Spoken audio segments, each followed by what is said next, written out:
welcome to Bad Movie Beatdown! You know, I think it's time to spotlight a rare talent, someone who's been overlooked and deserves more recognition. I am, of course, talking about Hollywood's answer to Uwe Boll, Andrzej Bartkowiak. Yes, Andrzej Bartkowiak might not be as prolific as our little German friend. Incidentally, be sure to check out my review of Far Cry, and I swear to God I'm right about that wire thing. But when it comes to screwing up video game adaptations, he's the master. That's why I've decided to place the spotlight on him in our two-part special, The Films of Andrzej Bartkowiak. Originally born in Poland, Andrzej Bartkowiak was a prolific cinematographer, and he soon gave up on that in 2000 when he got his big break, Romeo Must Die. Yep, he was the one who did the first American leading role for Jet Li, and botched it up. But it made a lot of money, so he became an action director. Early on in his career, it seemed as if he was inseparable from rapper DMX, as he starred in not one, not two, but 3 of his movies in a row, 2 of which in a lead role. But there comes a time when every great duo must be separated, and like the parting of Lennon and McCartney, neither Andrzej or DMX's career was ever the same again.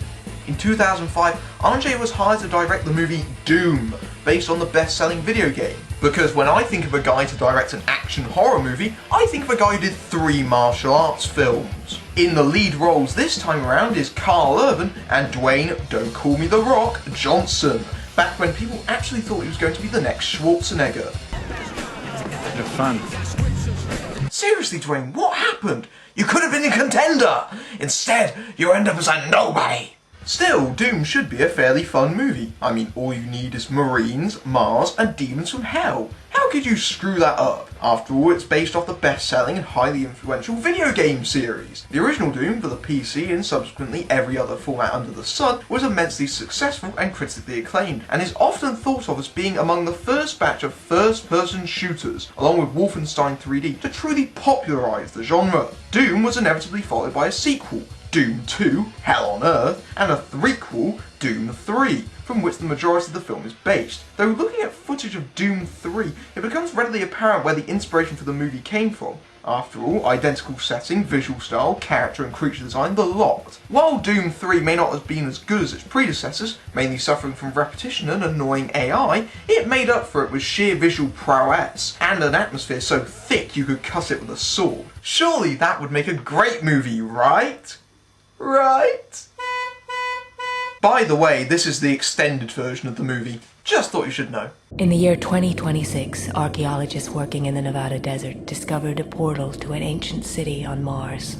They call this portal the Ark. Ah, yes, the Ark. That must be the portal to hell, because as we all know from Evan Almighty, Ark has religious connotations. Look, they even modified the Universal logo so it circles around Mars. This is gonna kick ass! So in the Olduvai research lab on Mars, a bunch of scientists are running for their lives and getting picked off one by an unknown threat. Well, I think that's what's going on. A combination of scattershot editing and a lighting budget of 10p means I can't tell exactly what the hell is going on. One of the scientists falls behind and ends up getting her arm cut off by a door, which makes this a very safe facility. The lead scientist, Dr. Carmack, records a distress message when something terrifying smashes through the door and stands there. Bleh! So we cut to Earth, where we see Sarge, played by The Rock, and his team, who are on vacation. Here we meet such wonderful individuals as Portman. I'm gonna lock myself in a motel room with a bottle of tequila and 3 she-boys. A paedophile joke. That's always a good way to start off. And he's already lost points because he killed Batman's parents. The bastard. Sarge tells them that vacation's over and it's time to get to the chopper. Not this time, John. What? We can handle this one. Will he sit this one out given his relationship to the base? Of course not. Yes, this is John Grimm, played by Karl Urban, or... Handle ID, Reaper. Get it, Grim Reaper? Yeah, that's the closest to anything intelligent in the next 2 hours. And yes, the soldiers have their names told to us by their guns. Handle ID, the Kid. The kid? Yep, we're lazy like that. Sarge tells them about their mission. We need to go up there, locate the team, eliminate the threat, and secure the facility. What threat? How the hell did this guy pass basic training? If it's trying to kill you, it's a threat. And given this guy is supposed to be the voice of the audience, I find that borderline insulting. So they get off the helicopter. They've got their guns locked and loaded and are ready for action.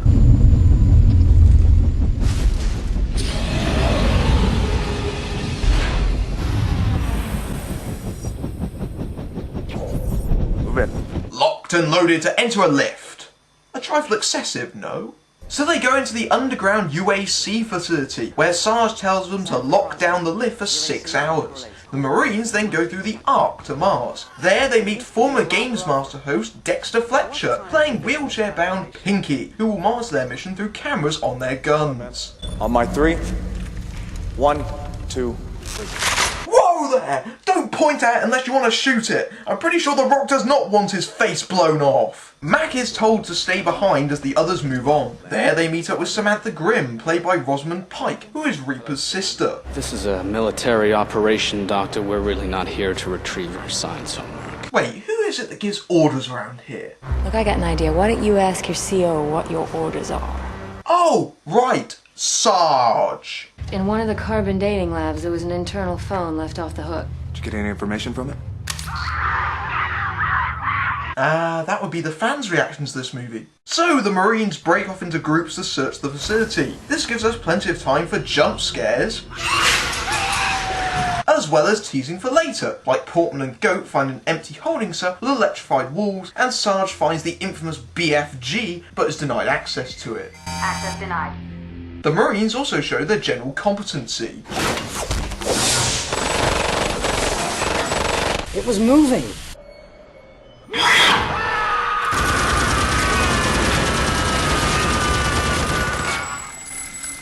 What was that?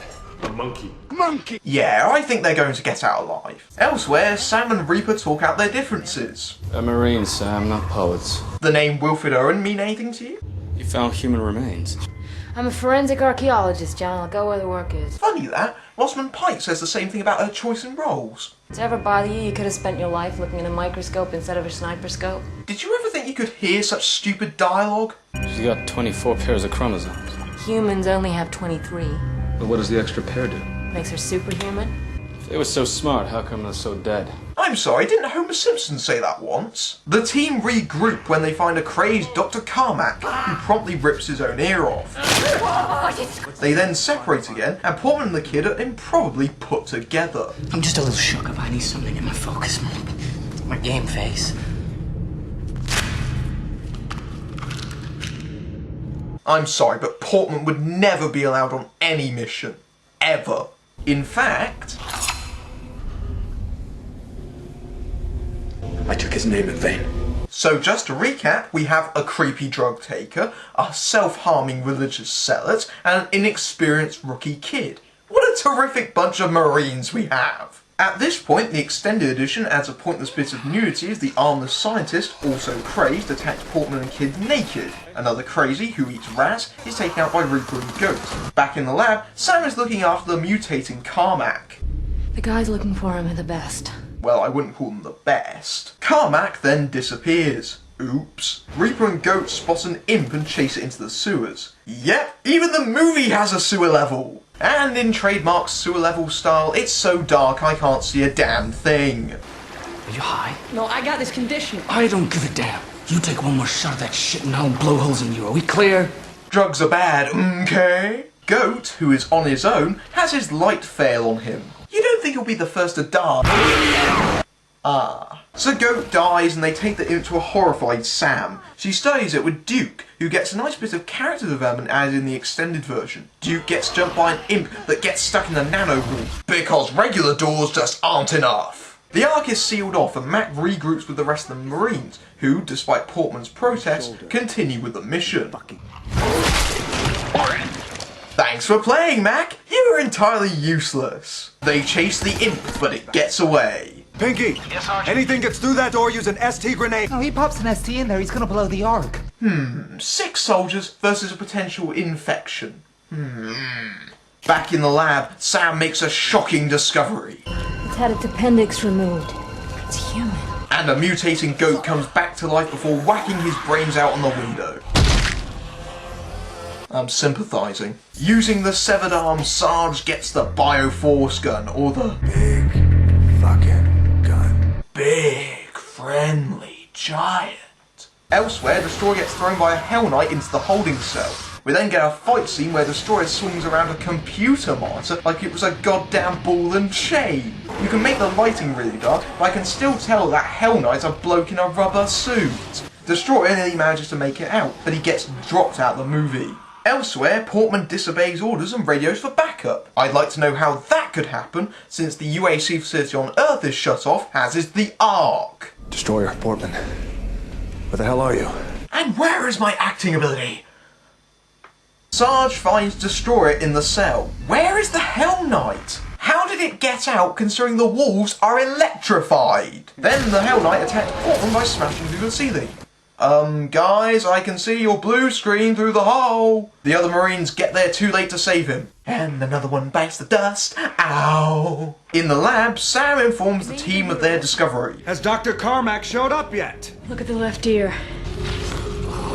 Son of a bitch. It may even be reversible. Dr. Carmack's condition is irreversible. Because Carmack's condition is that He's dead. Well, that came out of nowhere. I have lost 4 soldiers. Marines. Sam shows Sergeant Reaper a prisoner being injected with chromosome 24, turning him into the Hell Knight. Yes, they've managed to change Doom into a Resident Evil clone, because those movies were successful. Crucially, this misses out the portal to Hell, even though for some reason they still call Imps and Hell Knights by those names, despite the fact there is no portal to Hell. What is the point of adapting Doom when you change the basic premise? Don't you get it? It's this place. It's hell. It always was. Nope, this doesn't excuse this whatsoever. Duke and Kid find that one of the scientists at the dig site is missing, just as Pinky reports something breaking into the Ark. The Marines arrive to discover Pinky is gone and containment has been breached. Reaper rushes to get his sister. It's choosing, John. It's choosing who to infect. Choosing, Lara. How's it choosing? There are genetic markers for psychotic and violent behavior. It could be a specific neurotransmitter it's picking up on, latching onto numbers in the DNA code linked. Linked to what? Evil? 10% of the human genome is still unmapped. No, it's not. The Human Genome Project was completed in 2003, 2 years before this movie came out. Also, I guess this is a bit of bad news for Goat. Cut yourself as many times as you like, Goat, you're still genetically evil. Oh my god. We gotta get out of here now. What? Come on! People quarantined on the other side of the Ark. They won't all be infected. What's going on? Sarge is going to kill them all. Yep, Sarge is the baddie. Now you can see why The Rock wanted to take this role. On the downside, there's not really many options left at this point. They can't really take a chance on the infected. And what was Sarge's orders again? Maintain quarantine at both Ark portals by any means necessary. Use extreme prejudice? Extreme prejudice. If necessary, search and destroy. So basically, Sarge is a bad guy for following his own orders. Back on Earth, Duke finds Pinky, and the Kid finds a bunch of uninfected survivors. Your orders were to clear that sector. They're okay, they're just scared shitless. We kill them all. Go to hell. You can keep saying hell all you like, but that doesn't make it so. Sarge then shoots the Kid in the throat for insubordination. The movie has now removed any ambiguity by making Sarge a trigger-happy sociopath, which is a total 180 of the character we saw at the start of the movie. The Rock tried his best with this, but frankly, the script fails him. It was his first mission! And it's not going to be my last. I need soldiers! Marines. I don't need anybody else but soldiers! Marines! God damn it! Marines and soldiers are not interchangeable! Oh, there's something behind me, isn't there? Pinky then gets dragged off by the Hell Knight. The Marines, followed by a bunch of infected, come right at them, forcing them behind a nano wall.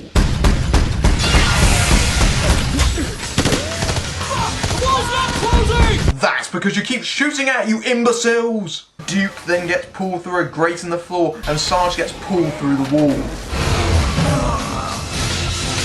I'm not supposed to... Wow, that's meta. A bullet deflects off the wall and hits Reaper, who retreats with his sister. With Reaper bleeding to death, Sam has no choice but to inject him with C-24. I should turn into one of those demons. They're not demons! They don't come from hell! They're just mutants! Reaper wakes up, fully recovered. That's right, folks, it's time for the much-touted first-person shooter sequence. I do have to say that this is easily the best part of the film, which they clearly put a lot of effort into. But I do wonder what what's the point of making a film than emulating the game? A film is not interactive like a game, so why pay to essentially see someone else playing a first-person shooter when you could stay at home and play it yourself? So Reaper takes out the mutated Pinky and finds the wounded Sam, but here comes Sarge, who is infected and beginning to mutate. Where are the survivors Kid found? I took care of that problem. It also seems that becoming infected makes you a little bit camp. Would you say we go outside and get some fresh air? Are you gonna shoot me? Yeah, I was thinking about it. What you got left? Half a clip? You?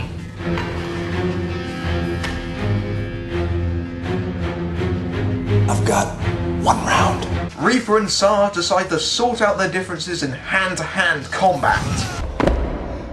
Semper Fi, motherfucker. Am I the only one rooting for Sarge? This fight takes place in a dark, blue-lit room, making it not only very hard to see the fight itself, but also the makeup effects used to slowly transform the Rock. At one point, Sarge wraps a bar around his hand, which leads to it being impaled through Reaper's hand. And then, in the space of a cut, Sarge literally jumps a huge level in his transformation. They didn't have much of a budget, did they? Reaper activates the Arc and throws Sarge into it. Sarge gets pulled through, but the wire simply cuts through Reaper's hand so he stays. Reaper's wound recovers immediately. Like the kid said, go to hell. Stop saying hell! It means nothing! Reaper throws a grenade, destroying Sarge and the Mars base. So the movie concludes with the Grimms in a lift going back to the surface. I will say that the end credits sequence is nice. I particularly like the cast members who died during the film have their credits shot, or in the Rock's case, blown up with a grenade. Doom is certainly not completely terrible. It can be enjoyed as a guilty pleasure. However, one must also remember that the film is filled with glaring plot holes and science errors. It's bad, but in a way you might enjoy after a few beers. It's certainly not as bad as the next film our friend Anjay went on to make.